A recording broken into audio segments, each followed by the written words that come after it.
All right. Introduction. Welcome to Meshtastic 101.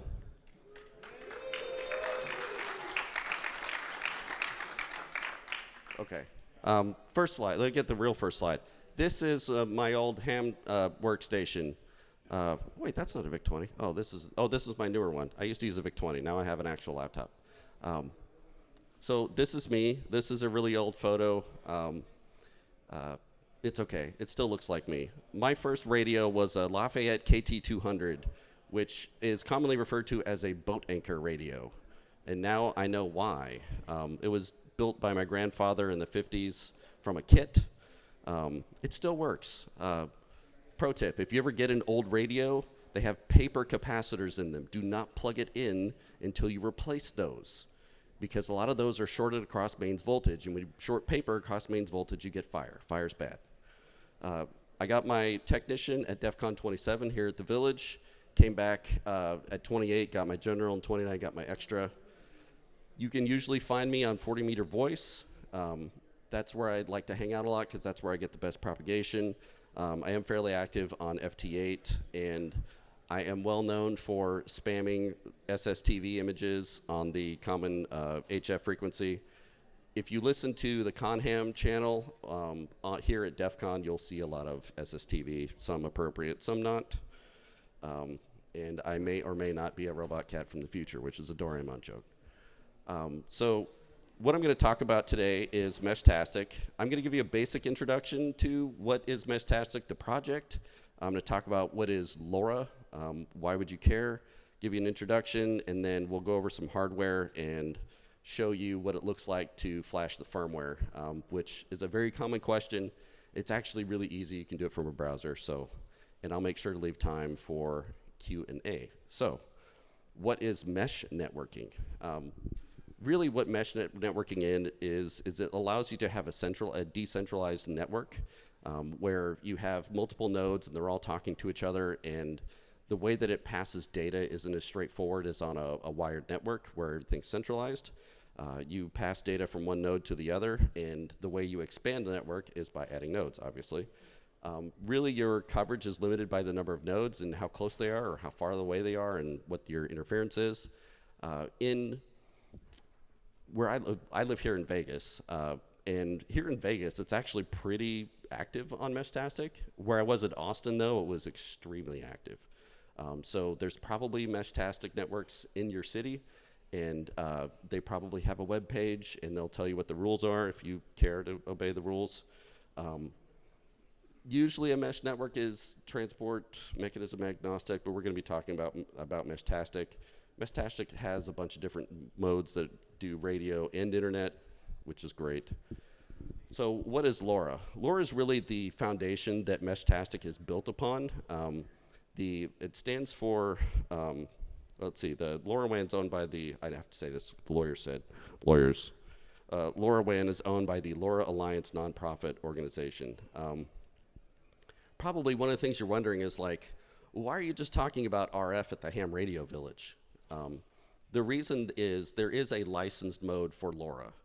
The thing that's interesting about that is we go through this, certification and testing process to get our ham radio license.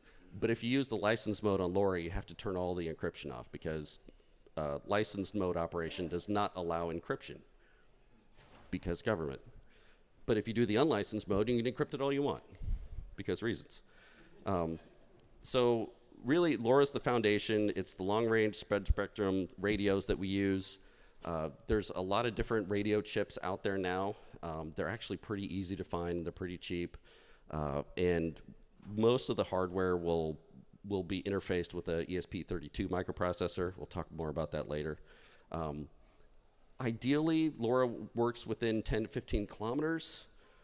Your mileage may vary on that.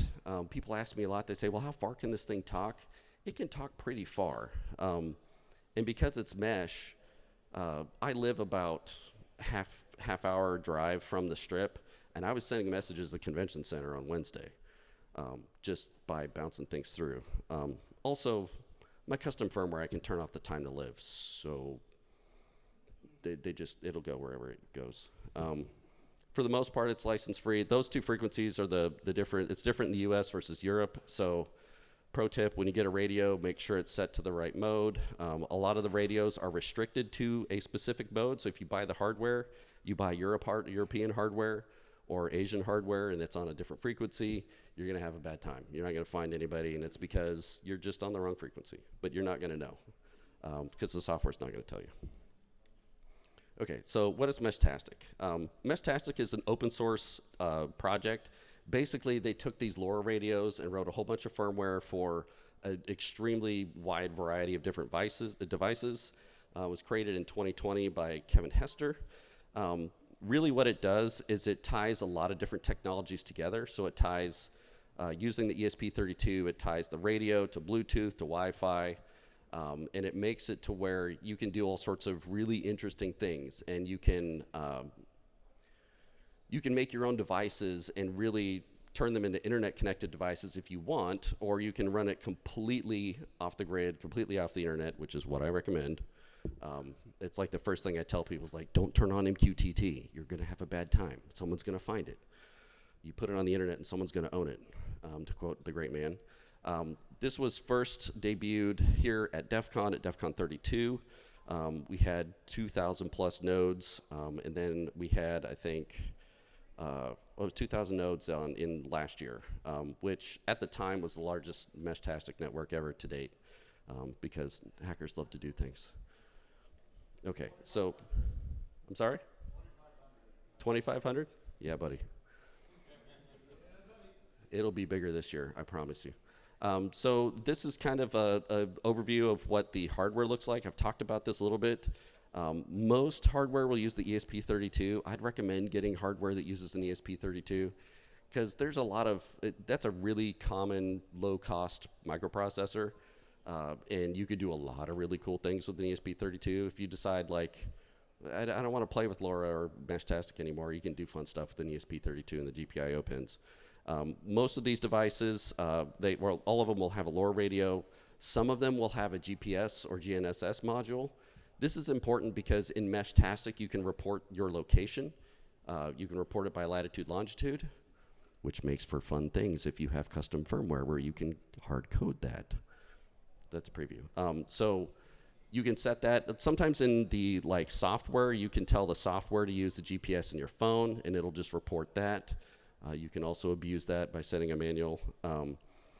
Most of the devices will have like a battery and charger. Some of them will have a display. Not all displays are created equal. Most of them will have a little liquid crystal display, and it just shows you basic stuff.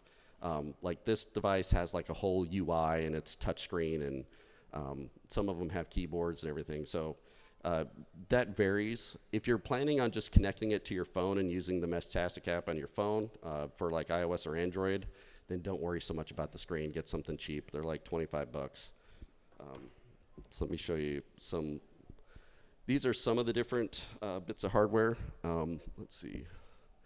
This is the Heltec V3. This is kind of one of the more cheaper, more common modules. This is the T-Deck. I really like the T-Deck because it can run basically independent without a phone or without anything. And then some people set up like long-term stations. So they'll set up they'll put it in a watertight box, and they'll run it outside, and they'll just run basically long-standing networks. And so it makes it easier for people in the city to connect in and be able to talk to other people. And then you've got this T-beam down here on the bottom left. Some people use these portable. Some people make these hardwired. This thing's kind of over-engineered, and the screen's okay on it. If you're going to spend that much money, get a better one with a better screen. And then this is kind of like a cheaper alternative. But and then there's this T-Echo, which is kind of like the V3. It's the same radio, but it has an e-ink display. Cool, I guess. All right. So the question people always ask: how easy is it to put the firmware on? Literally, all you have to do is go to defcon.meshtastic.org. This is last year's screen. And you just tell it which hardware you have. It has an auto detect feature. It doesn't work. It never works. I don't know why. No one's fixed it. The other thing I found with the DEF CON 34 firmware, if you tell it to do a full erase, it doesn't load all of the bin files, and you will immediately brick your radio. So if you go to the DEF CON 34 firmware page and you load it, and then you see like, well, it used to come up to a screen and now it comes up to nothing, it's because you've bricked the radio. Go to your favorite LLM or just Google it, and it'll tell you how to run the Python code, and you can download the actual firmware file. There's 3 firmware files you need, and then you can unbrick your radio. Or come by and talk to me or Scott, and we can help you unbrick your radio. But the thing I found with the DEF CON 34 flasher, it will immediately brick your radio, at least on the Heltec V3. So your mileage may vary on that. I thought about filing a bug for it, but they're kind of slow to respond to bugs, or maybe they just don't like me. But it takes, so this is going to take a few seconds, but in this case, it worked perfectly. Yay. But again, I recorded this video last year. I wanted to record the DEF CON 34 video, and I went to record it, and it bricked my radio, and I was like, I'm not going to show that. That's not cool. Nobody wants to see that. Or maybe you do. I don't know. Depends on how you feel about that. But it doesn't take a whole lot of time. So really what it's doing here is there's 2 different binary files that it has to load, and there's a file system that it has to put on it. So it puts down the base, the base firmware, and then it loads a file system with a bunch of files, and then it throws another configuration file at it and changes all the settings. And once it's done, it'll say leaving, and it's done. At this point, you have to reboot it. It's supposed to reboot itself. That also never works. This is open source, and it's only been around a few years, so nobody's had time to fix it yet. And yeah, I don't think this group is very keen on using LLMs, but I really don't care. That's what I do a lot in my day job. So that's really all you have to do to get it to load. Again, be careful. Maybe they fixed it. Maybe they haven't. I don't know. It's first day of DEF CON. I'm sure a couple hundred people are going to brick their radios and complain, and then someone will fix it. So, all right. Well, I've told you what it is. Now, what do you do with it? So what a lot of people do with it is they use it at conferences. And the thing that's nice about using it at a conference is you've all tried to use your phones, and the internet's slow, and you can get a signal, and you say you have 4 bars, but you can't talk to anybody. Signal's not working. Telegram's not working. That app that someone showed you, they said, dude, I got this new app. You can't get that to load. So this is a really good way because it's not dependent on all that extra infrastructure. You can set up private channels with their own private encryption keys, and then you can generate a QR code, and you can share it with your friends. And it's pretty decent as far as encryption goes. The thing that a lot of the attacks that we found that I'll talk about in my next talk, none of them resulted in being able to decrypt something, unless some of these hardware providers, they put keys in them, they pre-configure it with keys. And if you don't know to go in there and delete that key and reset it, everybody knows this key, and we can decrypt your stuff. So that's another kind of gotcha. But this is very, very, very commonly used at conferences, especially places like here where we value our privacy. Like I said, there is a licensed mode, but you have to turn the encryption off. And yeah, basically, it's really easy to interrupt that thing. Now, the biggest thing that I will recommend, especially here at DEF CON, turn off MQTT, which is a remote control protocol that allows you to do things to whatever device is connected it to. You have a command and control server. You've basically decided to join a bot network. Turn that off. Don't do that. This is DEF CON. Be careful. What people are also starting to do, and one of the reasons why we wanted to do a research project, is Meshtastic is being used for disaster response. So if you can think of, say it's Texas, and a really bad storm has come through with tornadoes and flooding, and it's wiped out all the infrastructure, none of the cell phones work. There's a couple of different amateur radio groups that can come in and set up communications using licensed ham radio. Arden's one of them. Aries is another. There's a bunch of different groups that do that. And that's really good for getting messages from the disaster area out. but it's not as good for communicating within the disaster area because it's licensed, and the 100 some odd firefighters and first responders that are going to show up don't all have ham licenses. So Meshtastic is a great way to set that up, and then people can send messages and they can communicate. They can set up private communications, public communications. They can do all of that locally. I use it when I go camping with my friends. That's another thing. I mean, I'll talk about that next, but it's some of the new devices, like I mentioned kind of early before we started. There's a few Meshtastic devices that are the size of a credit card that you can literally stick on the back of your phone. Some of them have like magnets, little MagSafe on the back of your iPhone. And if you put that on there and load the Meshtastic app, it's just like using Instant Messenger. So it makes it really easy for people that aren't super technical and aren't ham radio nerds like the rest of us to be able to send messages back and forth, and also be able to be relatively private about it, because there's certain things that first responders have to deal with in disasters where you don't necessarily want those things published in the open air for a lot of different reasons. For me, the bigger issue with this is if you have to think about this ahead of time. If you're going to be setting up like if you work with first responders and you're thinking, well, we're going to get the city to buy 500 Meshtastic radios. The other thing you have to think about is if you're in a disaster area and you're thinking, okay, well, everybody's going to go to the App Store and load the Meshtastic app. Cool story, bro. All the infrastructure's down. How do you get the Meshtastic app on everyone's radio? Or on everyone's phone? So you can sideload. It's more challenging to sideload on iPhone than on Android. You can do it. There are ways to do it. If you have a developer key, you can sideload pretty easy and get people up and going. But that's something to think about ahead of time. If you're going to be setting up a disaster response, you have to think about, how do I get the app on everybody's phone? And not everybody's going to have the same phone. Maybe they might have a city phone and they might have a standard, so you can find out about that.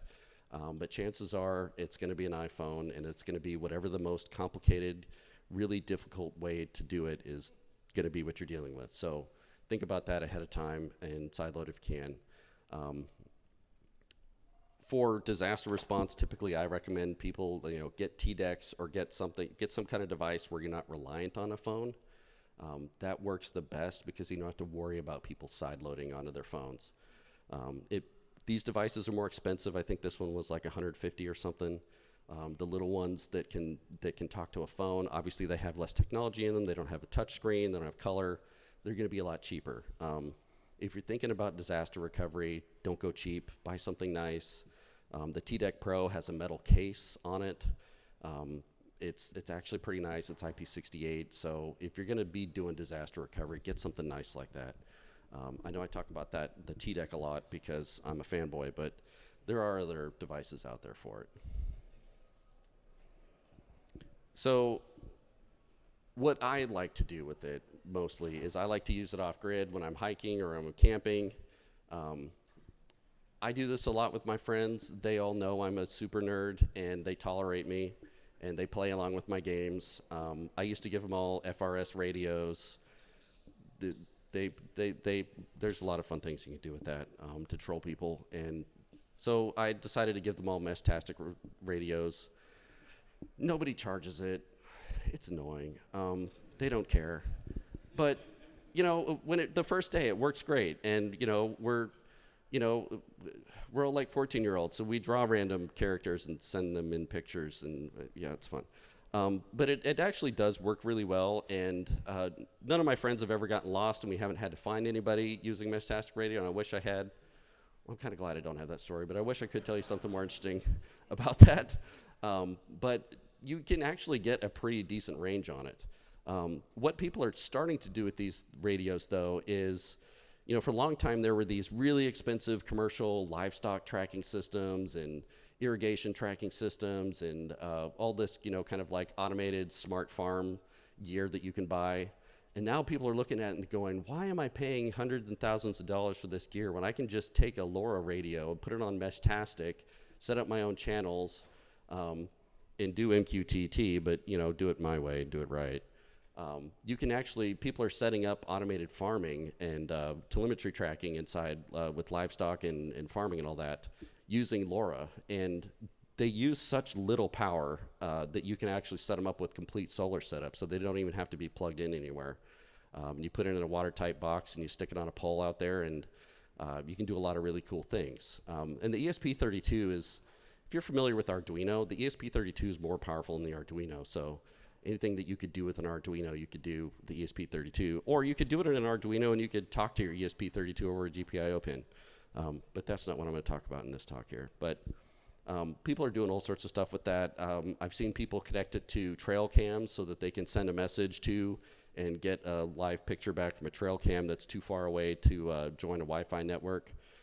People are doing all sorts of stuff like that. I talked about community networks a little bit. Like I said, the community network here in Vegas is actually pretty organized, and they have their own website. They have channels with pre-shared keys that you can join if you want to be on the official like Las Vegas channel. Austin had a really big network because Austin's super nerdy.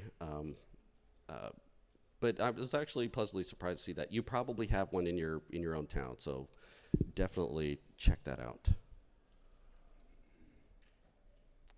Okay, so, all right. So this is DEF CON, so I need to talk about what's the threat model. One of the things that you'll find is everyone has the same encryption key for the channels that you're on. So there's 3 channels in the DEF CON firmware. It's a pre-shared key. As long as everyone has it, that really doesn't give you a whole lot of protection, right? It gives you integrity, but it doesn't verify that the person you're talking to is actually the person you expect it to. So just know that. When you buy a Meshtastic hardware and you turn it on for the first time, it's going to have a default key set up. It's base 64, AQEE, or AQ equal. I've seen it a million times. I'll probably remember it for the next 40 years. That ships on every node. So, default traffic, just treat that as unencrypted and treat it as unauthenticated, and you're definitely going to want to load something new on it. Last year, someone decided to do node info spoofing and spoofed nodes and really blew things up. I mentioned this a little bit earlier, but if you weren't here for that, the little ESP32 microprocessors can only hold about 100 nodes in the node database. So if you forge 1,000 node IDs and just flood that out and turn the time to live off on the packets so it just bounces around forever, you're basically going to exhaust that. The way that you get around that is if you have friends and you're going to be talking to friends, mark them as favorites on the device or in the app so that they always stay at the top of the list and you can always get to them, and then just ignore the noise. With so many people on the mesh at DEF CON, sometimes it gets really, really, it's like watching Asmongold. You watch this chat just like scroll by so fast. You're not going to keep up with it. So what Scott and I and our friends do, we set up our own private little channels, and then we just talk in the channel, and then it's more like Signal. So yeah, let's see, did I go over that? Yeah, okay. The other thing, there's this whole thing with the admin channel on Meshtastic. I think they turn it off by default now. The first kind of older firmwares, you could basically send packets out and reconfigure people's radios without a password. That was a bad idea.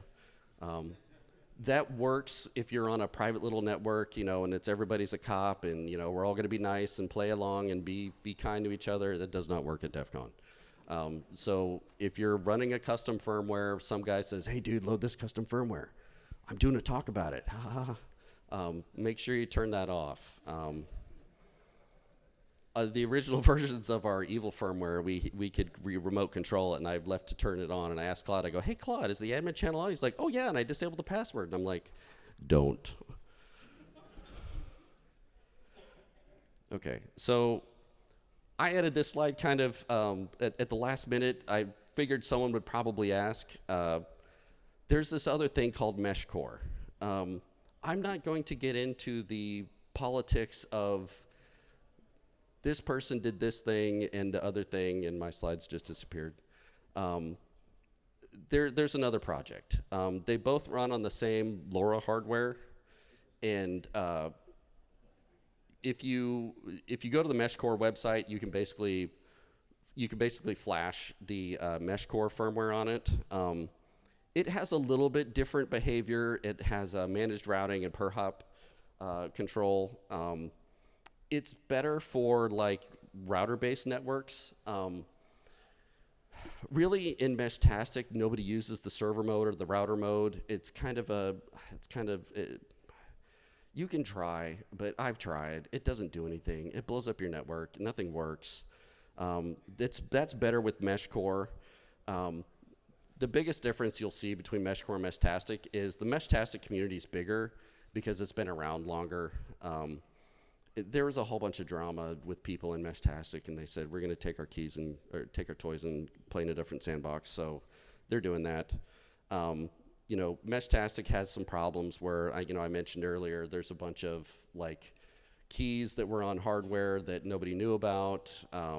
We found it. It's in our firmware. It's one of the attack modes. You can use those keys. The thing is, I'm not going to tell you one's better than the other. My talk's about Meshtastic, not MeshCore, but I want to educate people. Try both. It's really easy. You don't need different hardware. It's the same exact hardware. The code's just different. So try both. Pick the one that you like. Ignore the haters. That's my advice. Okay. So before I take questions, just want to let you know I have two more talks. I'm doing a talk on digital modes tomorrow at 11 a.m. same place, and then I'm going to be doing a talk with a gentleman right over there named Scott. It's actually his talk. I'm just showing up. It's called Meshtastic Beasts and Where to Find Them, where we're going to talk about our evil firmware and talk about the Meshtastic beasts that we found lurking around and how you can find them and play with them and get them to do fun things. We're going to focus, the firmware does a whole lot of stuff. We're going to focus mostly on 4 core features of that. Talk about the threat model. So definitely stop by and check that out. And with that, I will take questions if anyone has questions. Yes, sir. If I didn't come with the LoRa radio this year, but I want to participate, am I shit out of luck?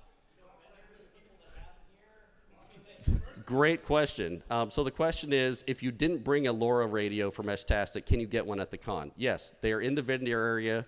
There's a bunch of different vendors. Go check it out. You're going to pay a premium here at DEF CON. You can probably also order some on Amazon and have them delivered to one of those little Amazon boxes next day. You're going to pay a premium for that too. Pick your poison. But yes, you can get a radio. Great question.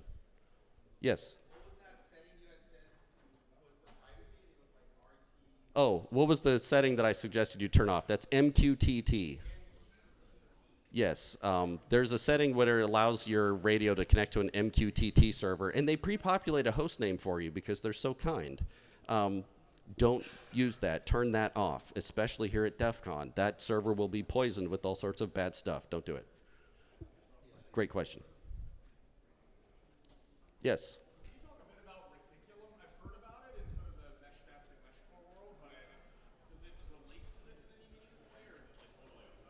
So the question was, do I know about reticulum? I know nothing about reticulum, unfortunately. I wish I did, but great question. I will check it out now that you've asked. Okay, cool. You could come but next year and do a talk on reticulum, just FYI. Any other questions? Yes? Have I checked out what? I've looked at it a little bit. I tried to merge my evil firmware into it. It did not work. But yes, I have seen it, and I am anxious to get to play with it. I'm more interested to see when it comes out. Thank you. Someone else had a question. Yes? Okay, what are the bandwidth profiles? It's not a whole lot. It's very limited.